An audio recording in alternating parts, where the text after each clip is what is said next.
Halo semuanya, selamat datang kembali di channel Neronime.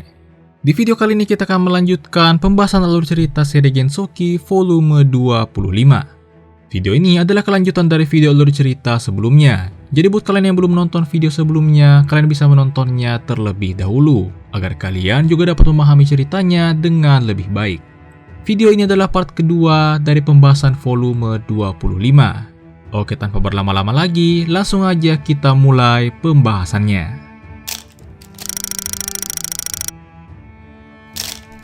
Berlanjut dari part sebelumnya, ketika Golem ingin menembakkan serangannya, tiba-tiba pilar cahaya muncul di tempat itu. Serangan Golem terhenti, dan ia teralihkan dengan dua orang yang muncul dari pilar cahaya. Dua orang itu adalah Ryo dan Sora. Sihir teleportasi Miharu akhirnya berhasil. Ryo dan Sora kini bergabung ke pertempuran. Ryo melihat sekitarnya dan ia langsung paham apa yang sedang terjadi. Ryo dengan cepat menyimpulkan bahwa Golem di hadapannya lah yang menyebabkan semua ini. Ryo sangat marah, apalagi setelah ia melihat Satsuki yang jadi donat dan sedang terbaring tak sadarkan diri di tanah. Aisyah menyadari bahwa Ryo telah muncul. Ia menghubungi Ryo dengan telepati. Aisyah meminta maaf karena ia gagal melindungi semua orang. Ryo mengatakan bahwa ini bukan salah Aisyah. Di sisi lain, Sora terkejut. Ia bertanya-tanya mengapa Golem itu ada di tempat ini. Di sini, Sora tahu betul tentang Golem yang ada di hadapannya. Ryo dengan cepat mengamankan tubuh Satsuki dan membawanya ke tempat yang lainnya berada. Golem tiba-tiba menyerang. Ryo dan Sora membuat penghalang dan menangkis serangan Golem dengan sempurna. Ryo meminta Sora untuk membantu Aisyah menghadapi Golem yang satunya, sementara ia akan menghadapi Golem di hadapannya saat ini. Sora mengerti. Ia meminta Ryo untuk berhati-hati karena Golem itu adalah ciptaan Dewa Bijak. Setelah itu Sora langsung terbang ke tempat Aisyah. Pertarungan Ryo dan Golem pun dimulai. Ryo bergerak dengan sangat cepat mendekati Golem dan langsung memukulnya dengan seni roh angin. Golem terlempar. Golem menyerang Ryo dengan bilah dari sayapnya. Tapi itu semua diatasi dengan bola cahaya yang dibuat oleh Ryo. Golem juga menyerang dengan ekornya yang telah membuat Satsuki jadi donat. Tapi Ryo dengan mudah menghalaunya dengan seni roh angin. Sementara itu Aisyah bertarung dengan Golem yang satunya. Luka yang diterima Aisyah sebelumnya telah pulih. Tapi meskipun begitu, di sini Aisyah sudah kelelahan. Tak lama Sora akhirnya tiba di tempat Aisyah dan langsung meninju Golem dengan tangan naganya. Golem jadi penyok dan terlempar jauh. Sora meminta Aisyah dan yang lainnya untuk mundur karena mereka hanya menghalangi. Aisyah memperingati Sora bahwa Golem itu sangat berbahaya. Sora mengatakan bahwa justru ialah yang paling tahu tentang Golem itu dari siapapun. Aisyah dan yang lainnya mundur. Pertarungan Sora dengan Golem pun dimulai. Sora dan Golem saling adu tinju. Tak lama, tiba-tiba penghalang raksasa muncul dan menutupi seluruh area ibu kota kerajaan. Di sini Sora sadar bahwa itu semua adalah perbuatan Lina. Sora pun melanjutkan pertarungannya. Sementara itu di atas langit, Rei sedang mengamati pertempuran. Ia terpaksa mundur untuk keluar dari penghalang. Rei mencoba menghancurkan penghalang, tapi kelihatannya tak semudah itu. Reis bisa saja melakukannya dengan membuat satu Golem lagi dan membuatnya ikut ke pertempuran. Tapi semua itu akan percuma karena ia sadar bahwa Ryo dan Sora saat ini telah muncul. Reis akhirnya memutuskan untuk mengamati pertarungan yang ada saat ini. Sementara itu kita berpindah ke POV Miharu dan Celia. Setelah mengaktifkan penghalang raksasa yang menyelimuti ibu kota, Miharu mengatakan bahwa ia punya sedikit waktu luang. Karena itu ia akan menjawab pertanyaan dari Celia. Pertama, Celia penasaran dengan sosok yang ada di tubuh Miharu saat ini. Miharu menjelaskan bahwa saat ini tubuh Miharu diambil alih oleh Lina. Jadi Miharu dan Lina saat ini tidak bersatu. Bukan berarti ingatan Miharu di kehidupan sebelumnya sebagai Lina yang telah kembali. Lebih tepatnya ada semacam kepribadian lain yaitu Lina. Dan kepribadian Lina itulah yang saat ini mengendalikan tubuh Miharu. Sementara kesadaran Miharu sendiri saat ini sedang tertidur. Lina justru tak ingin dan sangat benci jika ia disamakan dengan Miharu. Kepribadian mereka berdua sangat berbeda. Nah, karena itulah mulai dari sini Mimin akan mengganti penyebutan dengan Lina ketika Lina sedang mengendalikan tubuh Miharu seperti saat ini. Dan sebaliknya, Mimin akan menyebut dengan Miharu ketika yang mengendalikan tubuhnya adalah Miharu. Lanjut, Lina menjelaskan bahwa sayangnya saat ini Lina sudah tak bisa menggunakan otoritasnya lagi. Jadi bisa dibilang saat ini Lina bukan lagi seorang transenden. Lina dan Celia kemudian membicarakan tentang mekanisme sihir reinkarnasi. Lalu setelah itu, Lina menjelaskan bahwa ada celah dalam aturan Tuhan. Lina berencana memanfaatkan itu dan membuat ingatan semua orang tentang Rio kembali, sekaligus memanfaatkannya untuk mengalahkan Golem. Lina menjelaskan bahwa Golem hanya bisa dikalahkan dengan menguras habis cadangan energi sihirnya. Kalau tidak, ia bisa terus bangkit. Sebagai gambaran, cadangan energi sihir Golem itu telah dikumpulkan selama 1000 tahun. Sementara cadangan yang terpakai saat ini itu baru sekitar 1 bulan saja. Jadi bisa dibayangkan akan sangat merepotkan untuk mengalahkan Golem ini. Jalan satu-satunya adalah dengan Rio yang menggunakan otoritas Ryuo. Dengan otoritas dari Ryuo, Rio bisa melenyapkan apapun dalam sekejap. Masalahnya, kalau Rio menggunakan otoritasnya, ia berisiko hilang ingatan. Nah, disinilah peran Lina. Lina berencana mengaktifkan suatu sihir, di mana dengan sihir itu Rio harusnya bisa menggunakan otoritasnya tanpa harus khawatir terkena efek aturan Tuhan. Bahkan tanpa menggunakan topeng sekalipun. Lina meminta Celia untuk menjelaskan semuanya pada Rio. Ia meminta untuk menunggu aba-aba atau sinyal dari Lina. Begitu sudah saatnya tiba, maka saat itulah Rio akan menggunakan otoritasnya. Tanpa berlama-lama, Lina pun menggunakan sihir teleportasi dan mengirim Celia ke tempat Rio dan yang lainnya berada. Setelah Celia pergi, kini tinggal Lina sendirian di ruangan itu. Di sini Lina seolah berbicara sendiri. Atau lebih tepatnya di sini Lina ingin mengajak bicara Tuhan dan menunggu jawabannya. Yang menariknya di sini Lina memanggil Tuhan dengan sebutan Ayah. Lina mengatakan bahwa mulai saat ini ia akan mematahkan aturan yang telah ditetapkan oleh Tuhan. Lina yakin bahwa Tuhan juga pastinya sudah tahu tentang masa depan yang terjadi saat ini. Kalau Tuhan ini memang masih peduli dengan dunia, maka ia harusnya akan bergerak dan melakukan sesuatu untuk menghentikan Lina saat ini juga. Bahkan Tuhan harusnya memberi Lina semacam hukuman. Lina menunggu jawaban, namun sayangnya tak ada respon apapun. Setelah beberapa saat hening, Lina pun membulatkan tekadnya dan memulai aksinya untuk mematahkan aturan Tuhan. Nah, sekarang kita kembali ke pertarungan melawan Golem. Rio dan Golem saling adu serangan. Sementara itu Christina, Latifa, dan Liselot yang sedang menonton Rio bertarung merasakan emosi yang sulit dijelaskan. Mereka semua yakin bahwa mereka mengenal Rio. Saat itu Aisyah tiba-tiba muncul. Liselot menawarkan Aisyah untuk masuk ke dalam penghalang, namun Aisyah menolak. Ia ingin membantu Rio dalam melawan Golem. Tak lama Celia juga tiba-tiba muncul di dalam penghalang. Celia segera membagikan info dan rencana dari Lina pada Aisyah. Dengan info itu Aisyah segera bergabung ke pertarungan bersama Rio dan meneruskan info dari Lina pada Rio. Aisyah mengisi kembali energi sihirnya dengan memegang tangan Rio. Pertarungan Rio dan Aisyah melawan Golem berlanjut. Kali ini Aisyah akan menghalau semua serangan Golem, sementara Rio akan fokus menyerang. Rio maju dan saling adu serangan dengan Golem. Di sini Rio menyadari bahwa serangan fisik Golem sangat kuat, jadi mustahil untuk adu pukulan 1 lawan 1. Golem ingin menyerang dengan ekor dan bilah pedang dari sayapnya. Tapi itu semua dicegah oleh Aisyah. Rio memusatkan kekuatannya di tangannya dan memukul kepala Golem. Dengan satu pukulan itu, kepala Golem lenyap.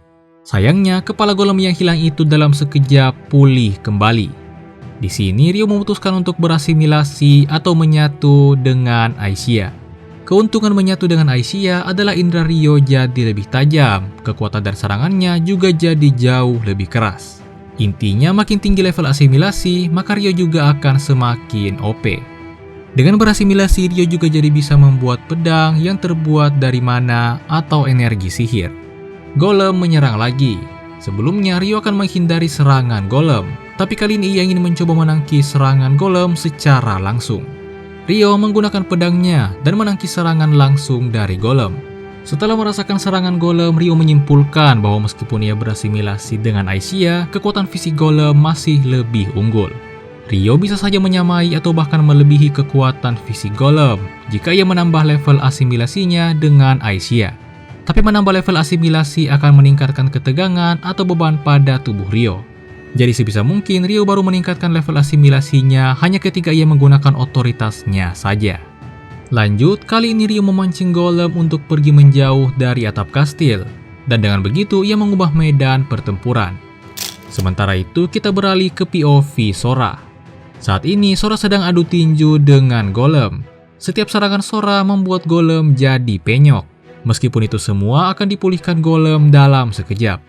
Sora menembakkan serangan energi yang sangat kuat dari mulutnya. Dan serangan itu membuat kepala hingga setengah bagian tubuh Golem lenyap. Sayangnya Golem perlahan mulai beregenerasi dan memulihkan bagian tubuh yang hilang. Sora yang seolah sudah mengetahui itu hanya menunggu Golem beregenerasi. Sambil menunggu, Sora bertanya pada Golem, dewa bijak mana yang dilayani oleh Golem di hadapannya saat ini? Di masa lalu, Sora pernah disuruh melawan Golem oleh Lina untuk mengumpulkan data pertarungan. Karena itu, Sora juga tahu banyak tentang Golem. Setahu Sora, Golem ini hanya bisa dikalahkan jika energi sihirnya telah habis. Dan pasokan energi sihir itu akan terus berlanjut selama tuannya ada di sekitarnya. Dari sini, Sora berkesimpulan bahwa seorang dewa bijak yang merupakan tuan dari Golem ini harusnya ada dan bersembunyi di sekitar area itu. Sora mencoba memanggil orang yang bersembunyi itu, tapi tentunya tak ada respon. Golem juga sudah pulih kembali, tapi ia tetap tak merespon. Di sini Sora juga sempat berspekulasi kalau yang ada di hadapannya saat ini bukanlah Golem yang sama yang ia hadapi di masa lalu. Dengan kata lain, Sora berspekulasi kalau Golem di hadapannya ini bukanlah familiar dewa bijak. Golem ini bahkan tak merespon Sora, sangat berbeda dengan Golem yang ia temui di masa lalu. Dan kalau dibandingkan Golem yang dilawan Sora di masa lalu, itu masih lebih kuat. Sora tak peduli lagi. Sora yakin bahwa jika ia terus memukuli Golem di hadapannya ini, maka tuannya harusnya akan muncul. Kali ini Golem melapisi seluruh tubuhnya dengan cahaya. Lebih tepatnya itu adalah energi sihir, seolah agar tubuh Golem semakin keras. Sora pun maju dan melanjutkan pertarungannya dengan Golem. Sekarang kita berpindah sedikit ke POV orang-orang di atap kastil. Semua orang saat ini hanya bisa menonton pertarungan Rio dari kejauhan. Hiroaki berpikir bahwa Rio ini adalah pahlawan. Itu karena pedang yang dibuat Rio ketika berasimilasi dengan Aishia mirip Divine Arms. Semua orang bertanya-tanya siapa sebenarnya Rio ini. Celia menjelaskan bahwa sosok yang bertarung di hadapan mereka saat ini adalah Haruto Amakawa. Celia juga menjelaskan tentang Aishia dan Sora. Celia mengungkapkan bahwa semua orang sebenarnya mengenal mereka, tapi mereka saat ini dilupakan. Ketika mendengar nama Haruto Amakawa, Liselot, Latifa, dan Aki lah yang paling terkejut. Terutama Aki, karena nama Haruto Amakawa itu sama dengan nama kakak kandungnya. Sementara itu kita kembali ke pertarungan Rio melawan Golem. Karena tak bisa main fisik seperti yang dilakukan oleh Sora, kali ini Rio mencoba adu kecepatan. Kita tahu kalau gerakan Rio memang sangat cepat, tapi ternyata Golem mampu mengatasi kecepatan Rio. Rio menyimpulkan bahwa ia harus meningkatkan level asimilasinya. Level asimilasi saat ini di angka 60%. Rio meminta Aishia untuk meningkatkannya ke 70%. Aishia pun melakukannya. Dengan asimilasi 70%, Rio berhasil mengalahkan kecepatan Golem. Rio bergerak dengan sangat cepat dan berhasil memotong ekor dan tangan dari Golem. Tak berhenti sampai di situ, Rio lanjut melepaskan tebasan cahaya yang sangat kuat dari pedangnya. Tebasan itu berhasil melenyapkan seluruh tubuh bagian atas dari Golem. Rio ingin lanjut melenyapkan tubuh bagian bawahnya juga, tapi Golem segera menjauh dan menghujani Rio dengan bilah pedang dari sayapnya. Rio dengan cepat mengatasi semua bilah dengan membuat bola cahaya. Namun sayangnya telat sedikit saja Golem berhasil pulih kembali. Saat itu energi sihir Golem tiba-tiba meningkat drastis. Rio yang merasakan itu tiba-tiba berhenti mengejar dan menjadi waspada. Golem terlihat melapisi seluruh tubuhnya dengan cahaya yang merupakan energi sihir. Itu untuk membuat serangannya makin kuat dan membuat tubuhnya jauh lebih keras. Golem di-buff habis-habisan. Rio jadi ragu apakah ia mampu mengatasi Golem yang telah di-buff hanya dengan 70% asimilasi. Jika pertarungan dilanjutkan, maka kemungkinan Rio harus meningkatkan asimilasinya juga. Nah, saat itulah tiba-tiba muncul lingkaran sihir raksasa di atas langit. Rio melihat ke atas dan berpikir bahwa inilah sinyal serangan balik yang dimaksud oleh Lina. Nah, sekarang kita berpindah ke POV Lina. Jadi di sini dijelaskan banyak hal mengenai aturan Tuhan dan bagaimana Lina mematahkan aturan itu. Nah, diceritakan bahwa ketika Tuhan meninggalkan dunia, Tuhan menciptakan aturan yang hingga saat ini mengikat para transenden. Itu adalah aturan dilupakan dan melupakan, di mana para transenden tak boleh menggunakan otoritasnya sembarangan. Sejak dulu, para transenden meneliti dan mencari tahu cara agar mereka bisa terlepas dari aturan Tuhan. Lina adalah salah satunya, dan kita tahu Lina bahkan sudah berhasil membuat topeng yang dapat meredam efek aturan Tuhan. Jadi, bagaimana aturan Tuhan ini sebenarnya bekerja? Nah, di sini disebutkan bahwa di suatu tempat ada sesuatu yang disebut dengan asal, primordial, akashic record, atau apapun itu sebutannya. Intinya ada sesuatu di mana catatan atau aturan dunia ditulis. Nah, Tuhan ini memiliki kuasa untuk mengakses akashic record ini dan menggunakan itu untuk menciptakan makhluk, sihir, bahkan hingga menetapkan berbagai aturan di dunia. Jadi selama seseorang masih berada di dunia itu, maka ia takkan bisa terlepas dari aturan Tuhan yang telah ditulis di akashic record.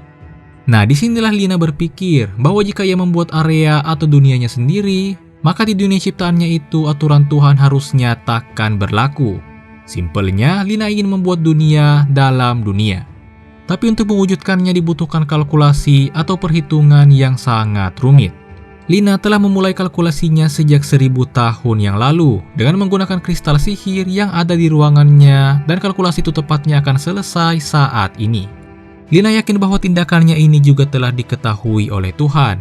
Lina curiga bahwa bisa saja ada hukuman berat yang akan menimpanya dengan aksinya yang ingin mematahkan aturan Tuhan ini. Tapi saat ini Lina takkan mundur apapun yang terjadi. Lina siap menanggung hukuman apapun yang akan menimpanya setelah ini. Tak lama kemudian kristal sihir yang ada di hadapan Lina jadi redup, yang menandakan kalkulasinya telah selesai.